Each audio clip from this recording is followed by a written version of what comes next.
Okay, you can clear this up and tell us about your involvement with the potential for you being cast as J.R. Ewing in Dallas. Can you tell me that story? What? There was some stuff in the newspaper about my replacing Larry Hagman, who was in a contract negotiation with, whom I guess it was Spelling, that I would replace him in what was it? What's the show? Dallas. In Dallas.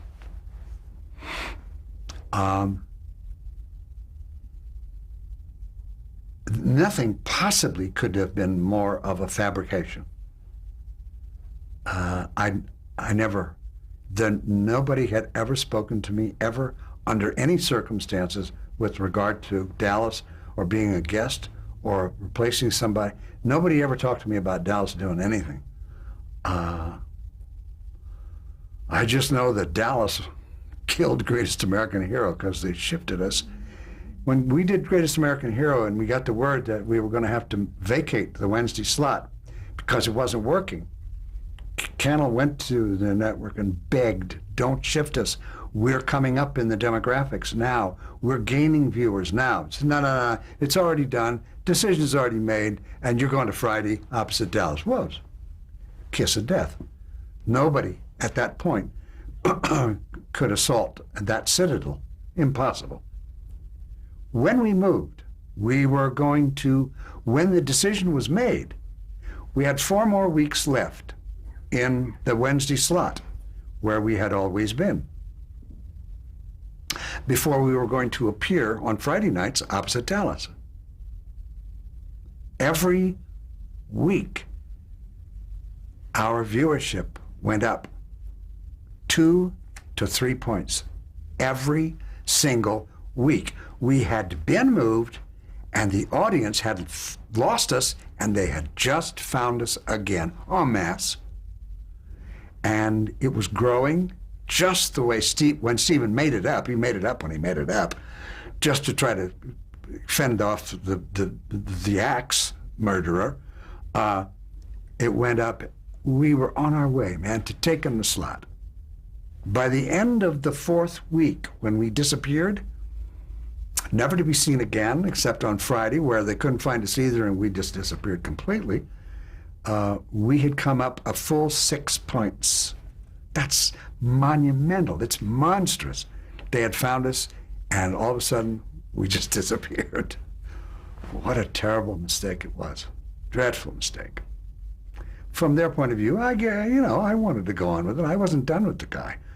And I had written a couple and directed both. And the first one really sang. I mean, it was really good. The second one, I bit off more than I could chew. Wasn't a very good episode. You did at least 3 episodes of a series that was that still resonates with people today, The Outer Limits. You bet. How was at the time? How was that compared to the other experiences you had doing? Well, I'm not going to tell you that we knew what we were doing and that it was going to become an icon of American television forever and ever and ever, but it did, and it was. No, it was like when I did the first one, which I think was the 3rd episode of Outer Limits, called Architects of Fear. It was the story of a guy who was going to be transformed surgically into a Martian or some kind of an outer space creature, so that when he landed on the terrace at the UN and said, I come in peace, that everybody would believe him, and they would stop war. It would stop war forever, because he was going to say, you must stop war, and in whatever voice he was going to. That was kind of fuzzy, that part. I turned to Pierce, not Jack Pierce, somebody named Pierce, who was the makeup man. And I said, this is 3 different changes that we have to see before we get to the final monster. How are we going to do that? And he looked for a second, he said, well, how about this? And he reached over and he grabbed hold of a trash can and pulled it over on rollers And he reached in and pulled out a paper cup. Ordinary, used coffee cup, paper cup. He said, how about this? I said, okay, I bite, I have to. That was the foundation of our monster makeup. It was the middle source. At the beginning, it was just a bunch of scales and scales on my face and stuff like that. That was number one. And there's a very famous shot from that that circulates at all the autograph shows. The second one was the one that had this makeup in it. I've never seen one of it. I took it home when we were done because it figured in the last two stages. First was pretty grotesque, and the last one was very grotesque. But I took it home. I don't remember what it looked like exactly now, except there were hoses coming out of his nose and stuff where he was supposed to be breathing. And I put it on and went in the living room to show my kids. They screamed, went bananas, berserk. I had to yank it off and say, wait, guys, it's me. I'm just playing. It's just a makeup. It's a makeup. And my youngest son was unconsolable. He was so scared. The second episode I did, Demon with a Glass Hand, written by Harlan Ellison, is one of the best episodes of television ever made, our show.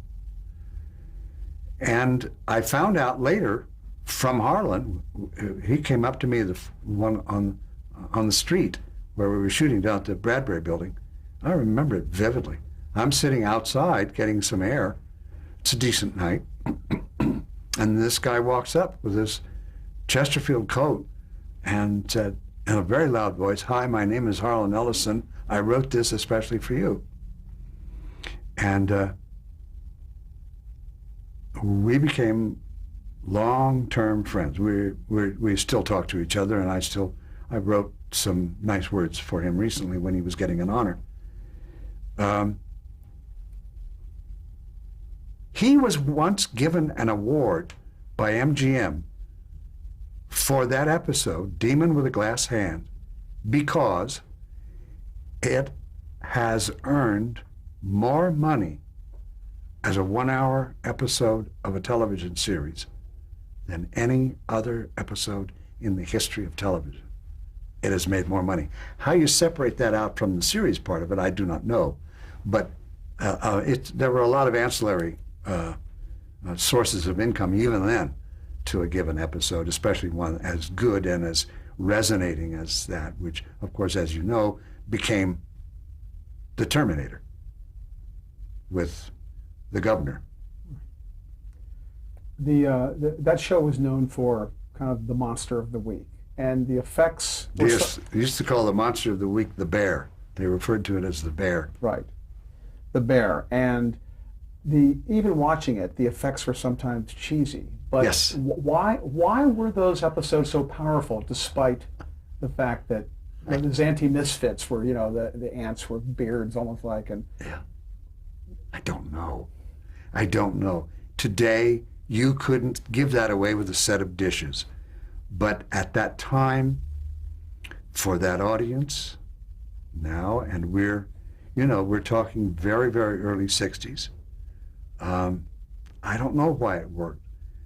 Because the rest of us would sit there and look at these effects, and they were so banal. They were so silly and so dumb and so badly lit.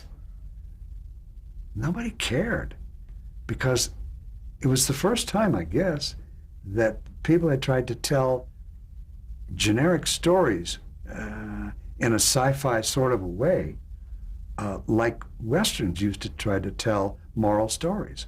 And these were all had a moral intent, all of them, about good and bad and good and evil and so forth and so forth. I don't know, but I don't know how they got away with it. But it's just like me asking Pierce, how do we get away with this? And he said, well, we do what we can.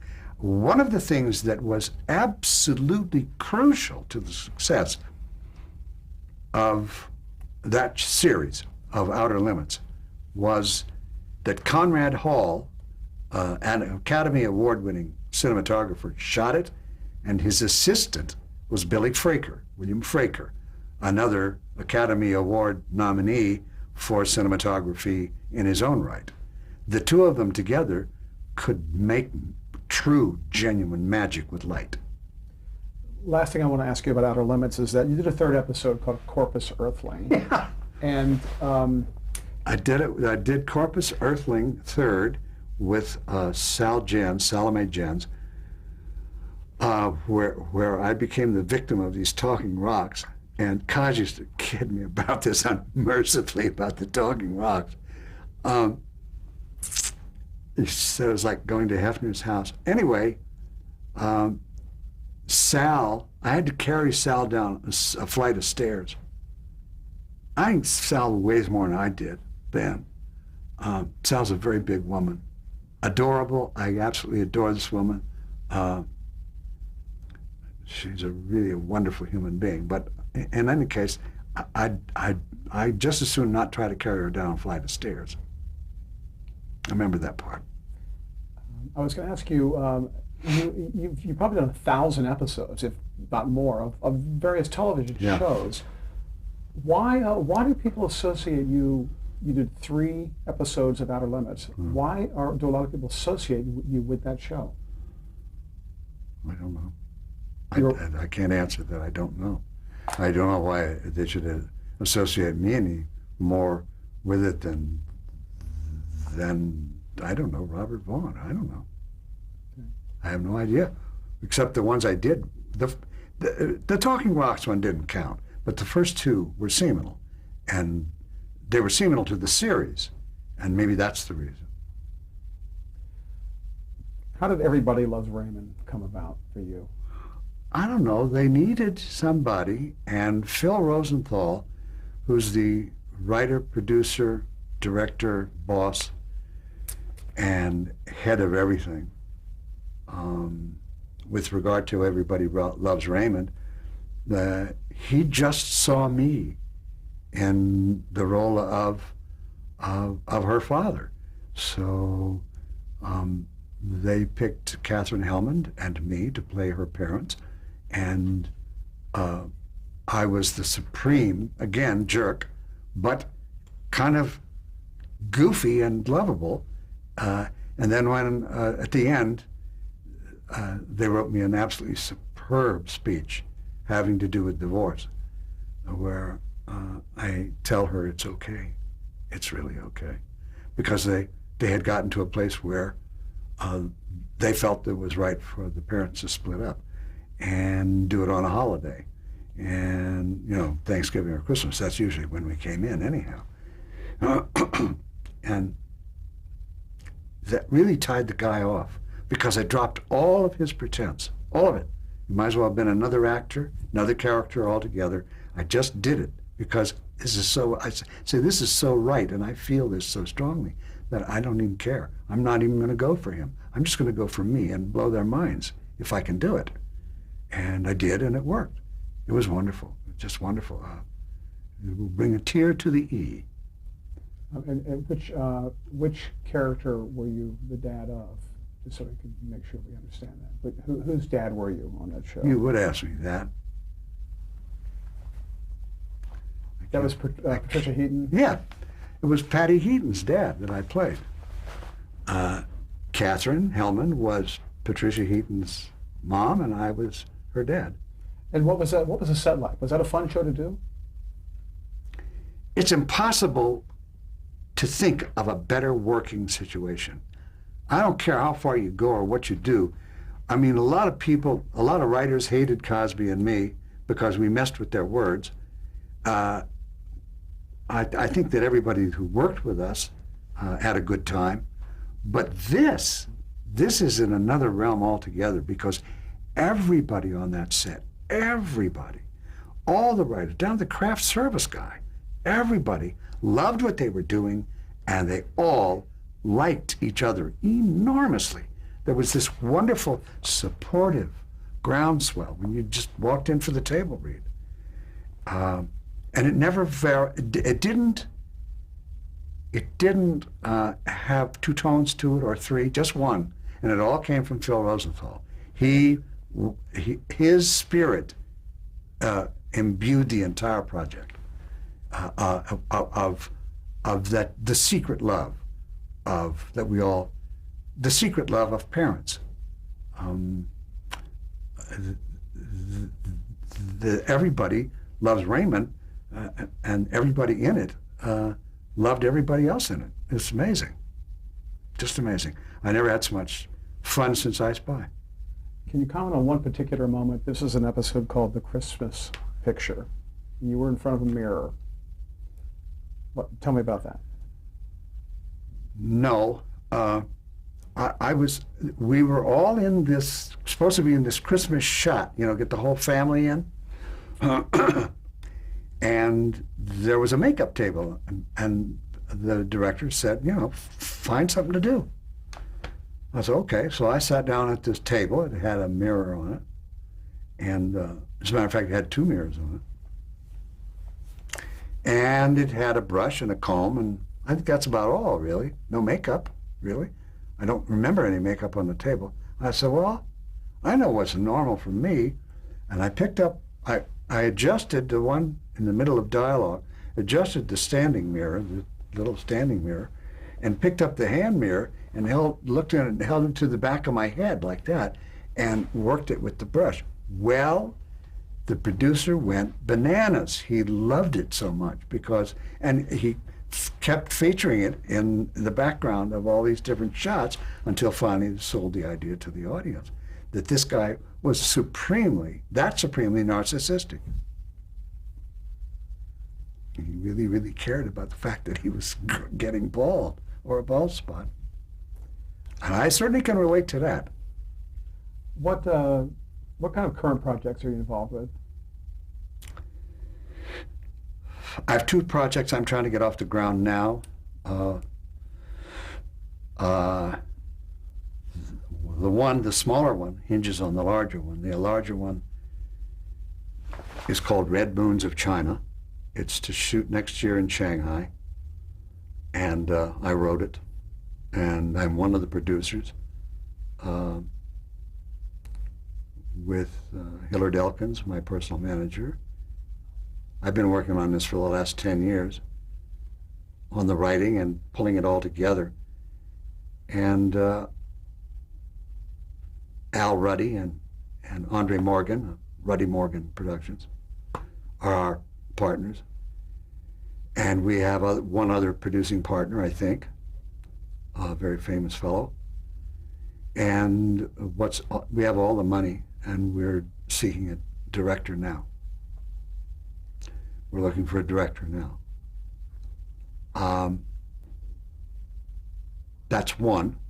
The other one is, well, it's my Western. My wife said to me one time when I was bitching about the fact that nobody writes for older guys, older people at all, but especially older guys. She said, why don't you quit crabbing about it and do it? So I did. And it is called John's Last Job. And the log line is Al Capone meets the Wild Bunch. It takes place in 1928, when Capone was at the height of his power. And all of the Wild Bunch and all that kind of concept, all that kind of outlawry was rapidly fading into nothing because the guys were old. So it's really about the old guys against the young guys and who wins and why. That's that. And it'll drop in it'll drop in so easily. We'll be like dominoes, falling dominoes. Once Red Moons gets on. What's your proudest professional achievement? Good God.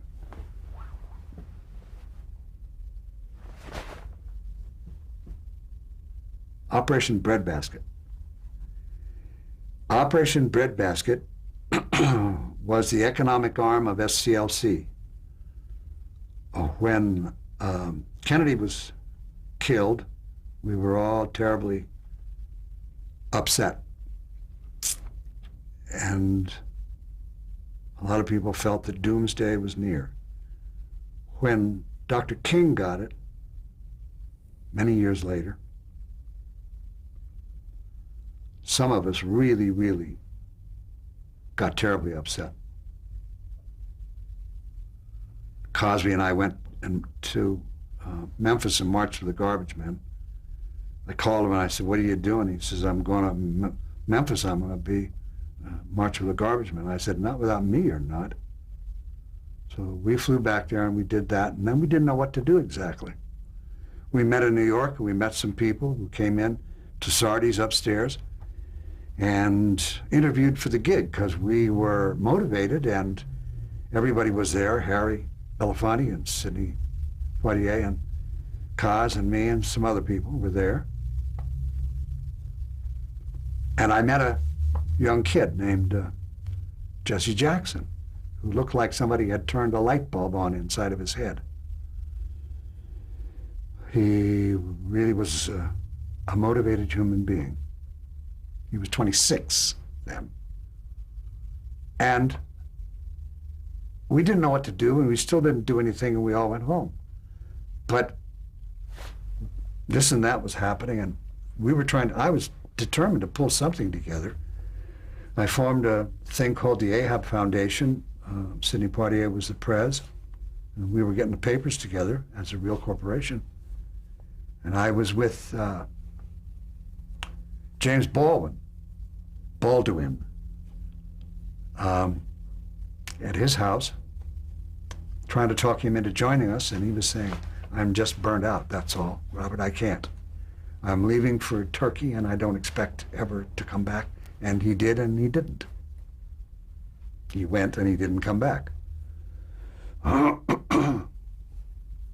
It was late at night, so I went home, and rather than wake my wife, I just popped into bed, went to sleep, and it wasn't until the next morning that I realized that while I was sitting with Baldwin, Robert Kennedy had been killed. And I went nuts. I really went sort of bananas. And I had, in 48 hours, I pulled together a camera and a sound crew, camera and sound, and a director to back me up. And I flew to Chicago because I knew that the backbone of whatever I was going to do would be in the Saturday morning sermon of Jesse Jackson at the SCLC meeting there. And it was. He was sick. You'd never know it. And I made a picture for the next year of my life in 16 out of my pocket called Operation Breadbasket. When it was finished, I screened it at Richard Brooks' house and to a bunch of attorneys and stuff, and there was not a sound after the lights went up. And finally I said to everybody, I said, "Guys, come on. You got to have something to say to me. It is not that bad. I know it isn't that bad.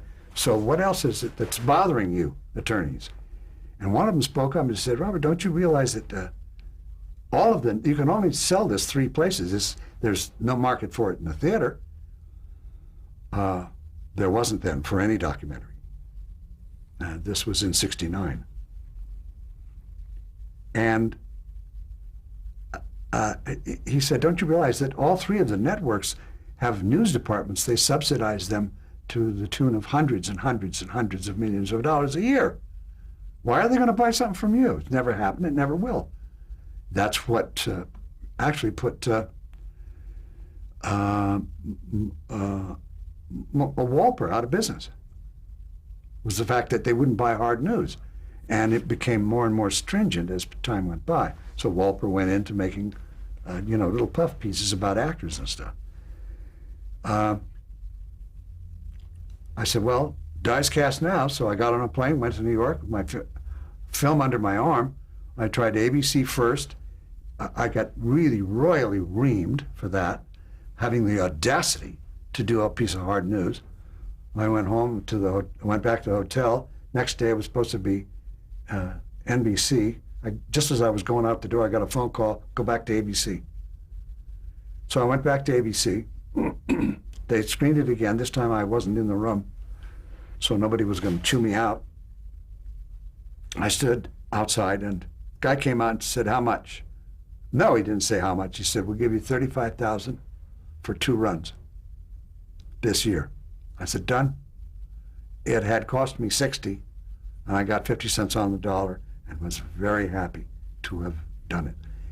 I'm very proud of that because it's still the only, everybody talked about doing a piece on what we used to call civil rights in the United States at that time, and nobody did, only me.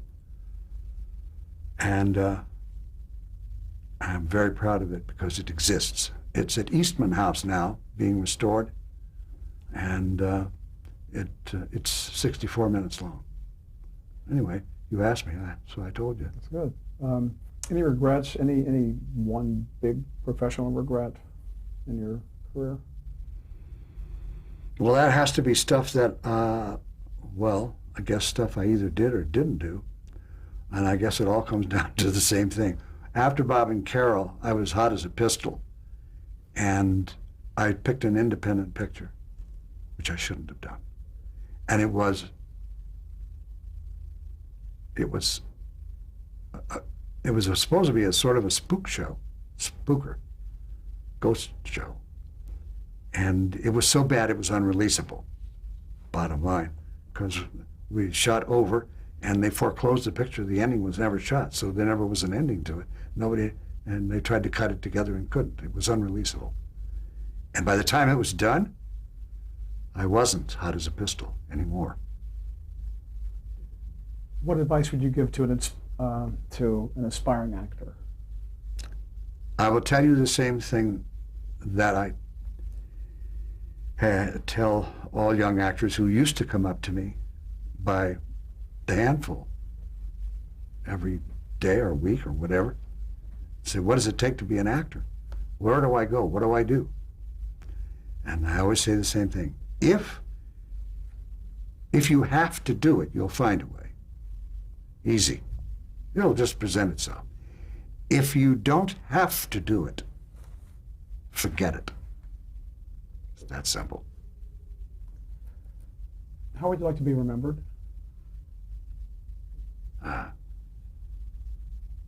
Through my children, I guess.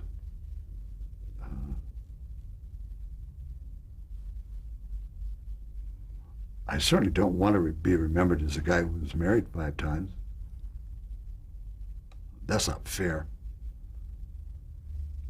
But anyway, outside of that, I don't know.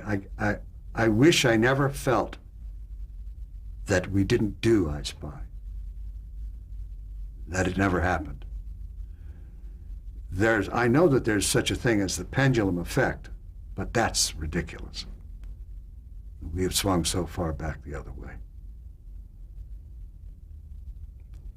But the pendulum keeps swinging, and maybe I'll see it be more promising before I'm done. Thank you. This has been a delight. Thank you. Okay.